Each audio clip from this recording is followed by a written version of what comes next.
वहाँ के बहुत बड़े आदमी का डाइनिंग टेबल है। और ये समय है विक्टोरियन, यानी जब ये कह रहे हैं दुनिया पर शासन कर रहे हैं। तो डाइनिंग टेबल पर महाराज जी पूछे, अरे ये सब साबुत साबुत बकरा वकरा यहाँ क्यों रखा हुआ है टेबल पर? खाना काट पीट के पका के क्यों नहीं रखते हैं? हमने कहा पकाने के लिए चूल्हा चाहिएगा ना।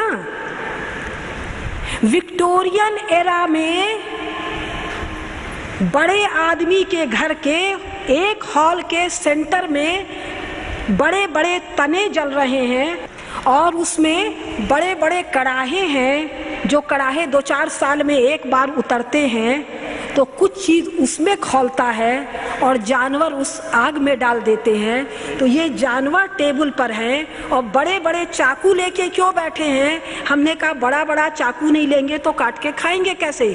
और उसकी हड्डी फेंकते जाते हैं, वो कुत्ते और सुअर खा रहे हैं। एक चीज और, बेड चेम्बर्स, ये बहुत सुना होगा।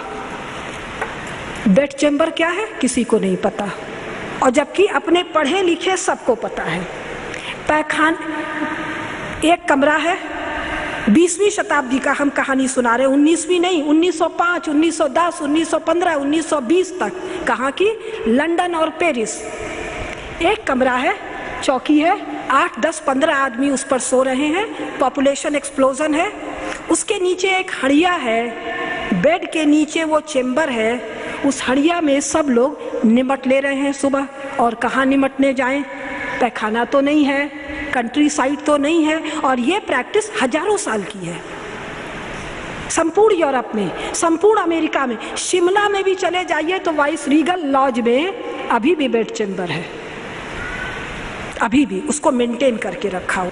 इस सारे कहने का सार ये है कि हमको भले उनके बारे में हमारी सरकार ने नहीं जानने दिया, लेकिन वो अपने बारे में लगातार जान रहे हैं। और ये सब वो लोग हैं जिन्होंने ईसाइयत से प्रचंड विरोध किया। ये कई पुस्तकों में महाराज जी, अभी मेरे हाथ में जो है ये फूड इन हिस्ट्री, रेटी टनाहिल, अच्छा REAY टनाहिल, बहुत पुस्तकों में है ये। वहाँ का मैं विषय क्या है वो बता दूं आप लोगों को। मामला ये है कि 1500 साल से संपूर्ण यूरोप, बर्निंग डिस्ट्रिक्ट बताया ना, ये USA, ये अपने लोगों को पकड़ के बेच रहे हैं। इनके यहाँ 100 साल तक, मतलब 10 साल, 20 साल, फिर 5 साल, फिर 3 साल, 300-400 साल तक लगातार अकाल के साल रहे हैं। Where there was famine, there was also cannibalism।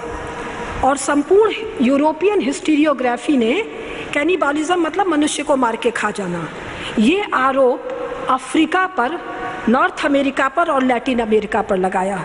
एक चीज केवल आप जान लेंगे, जो आरोप ये अन्य पर लगाते हैं ये इनकी स्वयं की 500 साल, 1000 साल, 700 साल की अपने घर की प्रैक्टिस है। और ये पैशाचिक यंत्रणा है जिससे यूरोप गुजरा है। जब ये समाज एक लंबी यंत्रणा से गुजरने के बाद, सेकेंड वर्ल्ड वॉर के बाद पहली बार इनके समाजों ने थोड़ा सा राहत पाया है। सेकेंड वर्ल्ड वॉर तक आधे से ज्यादा जनसंख्या कहाँ की? इंग्लैंड की। ये उनके अपने आंकड़े हैं। खाने, पहनने नहीं, गर्माहट और थोड़ा सा पीने के लिए, जिससे देह में गर्माहट हो, इसके लिए व्याकुल थी। अब जब इनको ये मिल गया है तो ये चाहते हैं कि जीने की ये मिनिमम चीज़ें हमारे यहाँ बनी रहे। आज के भाषण का जो प्रयोजन है, इसके लिए ये मित्रों की तलाश कर रहे हैं। मित्र हैं वो पेगन समाज, ये एक नया शब्द डाल रही हूँ, पेगन समाज, जो अनेकानेक देवी देवताओं की पूजा करते हैं। जहाँ इस सब इन किताबों की बहसें ऐसी हजारों किताबों की, जहाँ बहुत से देवी देवता होते हैं वहाँ विभिन्नता के प्रति आदर और एक्सेप्टेंस होता है। यहाँ पर एक चीज लादने के पीछे जो भयंकर अत्याचार हुए हैं, इस पर बहुत सी पुस्तकें हम लोगों ने लिखी हैं, महाराज जी के यहाँ से उपलब्ध होंगी, पढ़ने की जरूरत है। तो ये मित्र तलाश रही हैं। भारत में जो हम लोग खड़े हो रहे हैं, जो पुनः हमने अपने उस पुराने सांस्कृतिक सभ्यतागत प्रवाह को पुनः झाड़ पोंछ के नहा के खड़े होंगे। विवेकानंद जी का है, मैं देख रहा हूं कि भारत माता पुनः अपने सिंहासन पर विराजमान है और जगमग जगमग है। ये बात हमको बहुत कम पता है, हमारी सरकार के कारण। यूरोप को पता है। यूरोप जीना चाहता है। फ्रांस में काली माई के नेशनल प्रोसेशन निकलते हैं। हर साल ब्लैक मैडोना के नाम से काली माई की यात्राएं निकलती हैं और काली माई की पालकी को वहाँ का राष्ट्रपति अपने कंधे पर ले जाता है। इटली में हर शहर में एक न एक देवी की यात्रा निकलती है। यूरोप के देवी देवता पिछले 100 साल में पुनः जाग रहे हैं और ये भारत के विभिन्न लोगों से निरंतर संपर्क के लिए व्याकुल हैं। ये अगले 50 साल में हमारे युद्ध की सहायक शक्तियां हैं। अपने बल के स्थान से इनको पता है कि ये नीचे उतर रही हैं। एक नाम आप लोगों ने सुना होगा, हंटिंगटन का क्लैशेस ऑफ सिविलाइजेशन। केवल इसका प्रीफेस पढ़ लीजिए। ये एक आकुल व्याकुल ब्यूरोक्रेट, एक आकुल व्याकुल सफेद अंग्रेज अमेरिकन की छटपटाहट है।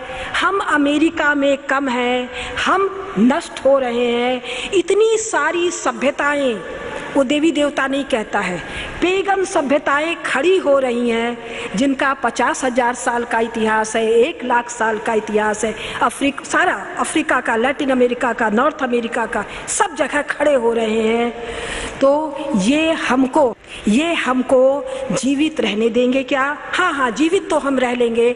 हमको वर्चस्व में रहने देंगे क्या? ना, कोई संभावना नहीं है।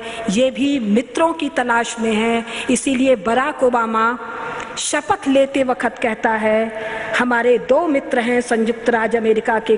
क्यों 2 मित्र हैं? क्योंकि ये 2 आज के दिन बलशाली हैं, कल और बलशाली होंगे। इन पर मैं विस्तार से नहीं बोल रही हूँ। ये हमारी तलाश कर रहे हैं। हमको कम से कम उनके बारे में जानकारी तो होना चाहिए। और हम भारत और यहूदी इजराइल, और मैं 2 भारत के अत्यंत श्रेष्ठ, महाराज जी के सामने उनको योगी कहूँ कि मुझे नहीं पता, मैंने जो परिचय सुना है योगी श्री राम स्वरूप जी और श्री सीताराम जी गोयल। श्री अरविंद ने श्री राम स्वरूप जी के पुस्तक के बारे में लिखा और अमेरिकन प्रेसिडेंट ने, आइजनहावर ने उनकी पुस्तक इकोनॉमिक्स के बारे में लिखा। इन लोगों ने कहा यूरोप माने अमेरिका भी भारत को गुरु के रूप में खोज रहा है। Let us know our friends. हमको शिष्यवत भाव से खोज रहा है। हाँ, एक सेगमेंट है। कौन सा सेगमेंट? हंटिंगटन का। स्वाभाविक है, वो अपनी सी कर रहे हैं, हमको अपनी सी करना है। चूहा अपनी सी कर रहा है, हाथी तो जी अपनी सी करेगा ही, बाघ तो जी अपनी सी करेगा ही। राजा है, जंगल में सुशासन स्थापित करने का काम भारत का इतिहास में भारत के अलावा कोई नहीं रहा है। तो अगर भारत को, हमको विश्व गुरु बनना है, तभी तो भगवान भगवा रूप में आए हैं। हमको बौद्धिक राजसूय इस शताब्दी में, अगले 10 साल में, 5 साल में, मुझे लगता था पता नहीं कब हम मर जाएंगे, अगला जन्म लेंगे, तब हम लोग बच्चे रहेंगे, तब वो काम होगा। ये नहीं पता था कि ठाठ से उसके हम भी बंदर भालू बन जाएंगे। तो ये जो राजसूय है, जो पश्चिम की आकुल व्याकुल आत्मा है, गांधी जी हिंद स्वराज में कह रहे हैं, भारत को अपने आलस्य को त्याग कर खड़ा होना पड़ेगा। भारत काहिलों की तरह नहीं कह सकता कि मैं थक गया हूँ। भारत को विश्व के कल्याण के लिए अपने शक्ति के स्थान को धारण करना पड़ेगा। गांधी जी CF एंड्रूज को कह रहे हैं, अहिंसा की परिभाषा मेरी निजी परिभाषा है। भारत का कोई भी देवी देवता शस्त्र विहीन नहीं है। हजारों साल से भारत पर एक भी आक्रमण नहीं हुआ। आपने सुना है भारत की उत्तरी सीमा चीन और तिब्बत है। 1947 के पहले चीन से और तिब्बत से कोई आक्रमण हुआ था? भारत के पूर्व में बर्मा है, आपने कभी सुना? भारत के दक्षिण में सीलोन है, आपने कभी सुना? भारत के दक्षिण में समुद्र है, आपने कभी सुना आक्रमण हुआ? आपने कभी सुना भारत के पश्चिम से आक्रमण हुआ? हाँ, हमने सुना। सिकंदर के लिए कहते हैं साहब वो विश्व विजेता। अरे काहे का विश्व विजेता? इंग्लैंड गया था, ग्रीस गया था, रोम गया था, फ्रांस जर्मनी कहीं गया था, मिस्र गया था, चीन गया था, पर्शिया गया था। पर्शिया और मैकेडोनिया का वैसा ही मामला है जैसा हमारे भारत और पाकिस्तान का मामला है। एक सिकंदर का कहते हैं, ग्रीक हिस्ट्री सिकंदर को ग्रीक मानती ही नहीं है। पहली बार अमेरिकन इंसाइक्लोपीडिया अमेरिकाना कहता है पहली बार 19वीं शताब्दी में एक अनपढ़ पादरी ने, बिशप ने लिखा अलेक्जेंडर द ग्रेट। उसके पहले यूरोप अलेक्जेंडर को नहीं जानता है, 19वीं शताब्दी के पहले। दूसरा कहते हैं गजनी और गोरी को। अरे ये तो भारत है, अंग्रेजों के समय तक महाराजा रणजीत सिंह का साम्राज्य का हिस्सा है जी, कल तक। ये विदेशी आक्रमण कैसे हुआ जी? गजनी गोरी। हमने एक पुस्तक लिखी है, भारत कभी पराधीन नहीं। एक भी सफल विदेशी आक्रमण विदेश से नहीं हुआ। ये बात गांधी जी को, जो आप जैसे एक सामान्य व्यक्ति थे, 1909 में जब हिंद स्वराज लिख रहे उनको पता था। उन्होंने लिखा है भारत के थोड़े से पढ़े लिखे लोग भारत को गुलाम मानते हैं, वे स्वयं गुलाम है। भारत को शस्त्रों से कभी नहीं जीता गया।